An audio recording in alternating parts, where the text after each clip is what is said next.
को बता दें कि आईसीसी ने test cricketer of the year award के लिए नॉमिनेशंस जो है उनका ऐलान भी कर दिया है, जिसमें किसी पाकिस्तानी खिलाड़ी का नाम शामिल ही नहीं है। अंदाजा करें, रवा साल आपको याद दिला दें, बेहतरीन परफॉर्मेंस देने वाले शाहीन शाह अफरीदी का नाम फहरिस्त में ना होना समझ से बालातर है।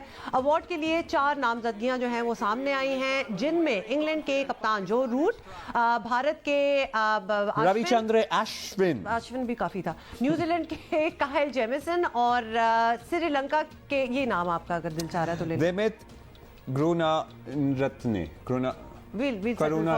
ये सारे शामिल हैं। और न्यूजीलैंड के काइल जेमिसन जो है, आपको सिर्फ बता दें कि 5 मैचेस में 105 रन और 27 विकेटें हासिल करके भी नॉमिनेशंस में मौजूद है, लेकिन 9 टेस्ट मैचेस में 47 विकेटें लेने वाले नौजवान पेसर शाहीन शाह अफरीदी को नजरअंदाज कर दिया। तो ये जरा सवाल बनता है कि क्यों हम जरा सवाल उठा रहे हैं, अब सवाल ही उठा रहे हैं, इसका क्या criteria. By the way T20 में मोहम्मद रिजवान जो है वो नॉमिनेटेड हैं और फातिमा सना का तो हमने आपको बता ही दिया विमेंस कैटेगरी में। अच्छा, सिकंदर बख्त हमारे साथ मौजूद हैं। आप सिकू भाई बताइएगा ये क्या क्राइटेरिया होता है, कैसे इन्होंने शाहीन को मिस कर दिया और बाकी जो नाम हमने बताए हैं आपको उनको ले लिया।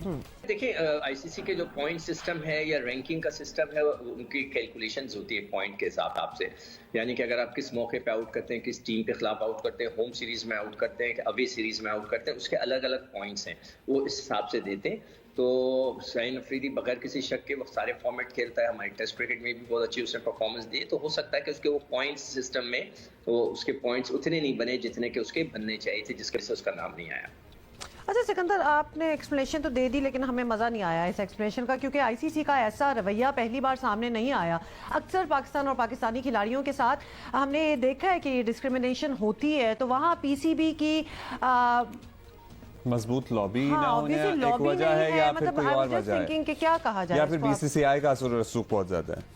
तो आप ये नहीं कह सकते कि आईसीसी उसमें कोई ज्यादती करता है। उनका एक पॉइंट सिस्टम है, जैसे मैंने आपको पहले सवाल में बताया कि उस पॉइंट सिस्टम के हिसाब से वो पॉइंट्स देते हैं। जैसे अगर आप पाकिस्तान में आप परफॉर्मेंस करेंगे तो शायद उसके कम पॉइंट्स हैं, और आप अवे जाकर ऑस्ट्रेलिया में, न्यूजीलैंड में या इंग्लैंड में परफॉर्म करेंगे तो उसके अलग पॉइंट्स हैं। तो ये पॉइंट सिस्टम के हिसाब से चलता है। तो आप ये कहना कि जी वो लड़कों के साथ जाती करते हैं, गलत है। अच्छा सिकंदर, आपने वैसे ऑब्वियसली यू मेड सेंस और आपने एक्सप्लेन भी कर दिया, लेकिन मुझे ऐसा लग रहा है कि जो शाहीन शाह ने फड़काए थे ना इंडियन प्लेयर्स को T20 में, तो उसका ये नहीं, I guess I am just saying. अब एक और बहस ये भी हो रही है कि जी इस अवार्ड की कैटेगरी में जिन लोगों का इंतखाब किया गया, किस बुनियाद पर उन लोगों का इंतखाब किया गया, ज्यूरी में कौन लोग शामिल थे।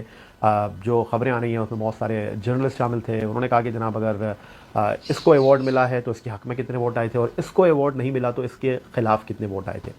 तो बहरहाल ये चीज़ें कम सामने आती हैं, और जितनी आप लंबाइयाँ करेंगे, रबड़ की तरह जितनी चीज़ों को खींचेंगे तो वो खिंचती चली जाएंगी। लेकिन बहरहाल सवाल करने वालों का ना तो आप मुँह बंद कर सकते हैं, ना उनकी जो मुँह है उसके ऊपर टेप लगा सकते हैं। सवाल करना हर किसी का बुनियादी हक़ है। सोच अगर महदूद हो जाएगी और सोच के पैमाने अगर ख़त्म हो जाएंगे तो फिर रुक सी जाएगी दुनिया।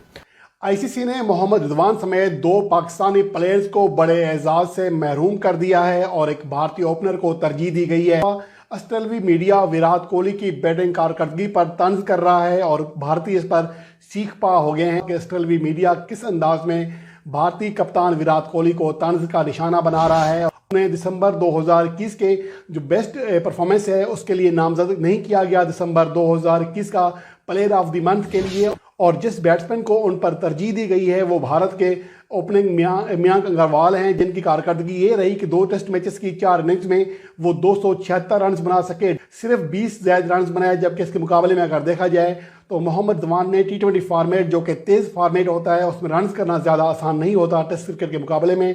इसके बावजूद वो 256 रन बनाने में कामयाब रहे। 115 का उनका स्ट्राइक रेट रहा, लेकिन इसके बावजूद उनको नहीं मुंतखब किया गया। हालांकि मयंक अग्रवाल के मुकाबले में मोहम्मद रिजवान की जो कारकर्दगी रही विकेटों के पीछे वो भी शानदार रही। ये बड़ा चीज़ देखने में आई है। लेकिन इसके बावजूद साजिद खान को नज़रअंदाज किया गया और उनसे 2 गुना ज़्यादा टेस्ट मैच खेलकर सिर्फ 2 ज़्यादा विकेट हासिल करने वाले मिचेल स्टार को तरजीह दी गई है। ये दोहरा मयार सामने आया है कि एक टेस्ट मैच में 12 विकेटें हासिल करने वाले बॉलर को नज़रअंदाज किया गया, जबकि 3 टेस्ट मैचेस में 14 विकेटें हासिल करने वाले मिचेल स्टार्क को मुंतखब किया गया है ICC player of the month award के लिए। ये सरासर नाइंसाफ़ी हुई है पाकिस्तानी प्लेयर्स के साथ। रिजवान और मियांक अग्रवाल की कारकर्दगी को किसी हद तक हम कंपेयर कर सकते हैं कि मियांक अग्रवाल की जो रन्स थे वो ज़्यादा थे, गो कि उनकी एवरेज ज़्यादा अच्छी नहीं थी अपना रिजवान के मुकाबले में, लेकिन इसके बावजूद हम किसी हद तक इस बात पर इतफाक़ कर सकते हैं। लेकिन साजिद खान को ना खिलाना, ना मुंतखब करना इंतहाई हैरानकुन बात है और ये सरासर नाइंसाफ़ी हुई है इनके साथ। उनकी कारकर्दगी शानदार रही दौरा बांग्लादेश में, जबकि मिचेल स्टार्क की जो कारकर्दगी है वो होम सीरीज़ में रही है और 3 टेस्ट मैचेस खेलकर उन्होंने 14 विकेट हासिल किए हैं, जबकि अवे टेस्ट मैच में जो कि अमूमन मुश्किल होता है कि अपने मुल्क से बाहर खेलना, वहाँ पर जाकर साजिद खान ने 12 विकेट हासिल किए एक टेस्ट मैच में, लेकिन इसके बावजूद वो जगह ना बना सके। उन्होंने एक इनिंग्स में 8-42 की कारकर्दगी दिखाई थी और दूसरी इनिंग्स में वो 4 विकेट हासिल करने में कामयाब रहे थे, जिसकी वजह से एक ऐसा मैच जिसके 3 दिन बारिश की नज़र हो गए थे, उसके बावजूद पाकिस्तान टीम वो मैच जीतने में कामयाब रही थी। एक यादगार कारकर्दगी, लेकिन साजिद खान को नज़रअंदाज कर दिया गया आईसीसी की जानिब से। ऑस्ट्रेलियाई मीडिया भारतीय कप्तान विराट कोहली की बैटिंग कारकर्दगी को तंज का निशाना बना रहा है। एक ट्वीट की है क्रिकेट 7 क्रिकेट जो कि ऑस्ट्रेलिया का चैनल है, जिसमें उन्होंने एवरेज ज़ाहिर की है विराट कोहली की दिसंबर 2019 से, जिसमें उनकी एवरेज 37.17 रही है, जबकि जो ऑस्ट्रेलिया के टेल एंडर बैट्समैन हैं जो कि दरहकीकत बॉलर हैं, 9वें या 10वें नंबर पर बैटिंग करते हैं मिचेल स्टार्क, उनकी एवरेज उनके साथ कंपेयर की है, जिनकी एवरेज 38.63 है, यानी कि विराट कोहली से उनके जो टेल एंडर बैट्समैन हैं वो भी बेहतर कारकर्दगी दिखा रहे हैं 2019 से। जब ये चीज़ सामने आई है तो उसके बाद भारतीय जो शौकीन है वो सीख पाओ गए हैं और तरह तरह के तबसरे कर रहे हैं। हत्ता कि उनके जो साबिक प्लेयर हैं वसीम जाफ़र, उन्होंने भी इस चीज़ को ट्वीट किया और कहा कि उन्होंने मनदीप सियानी की एवरेज शेयर की, जिसमें लिखा है कि उनकी एवरेज 53.5 से फिर है, जबकि स्टीवन स्मिथ की जो एवरेज है वो 43.34 है, जो कि छोटी है।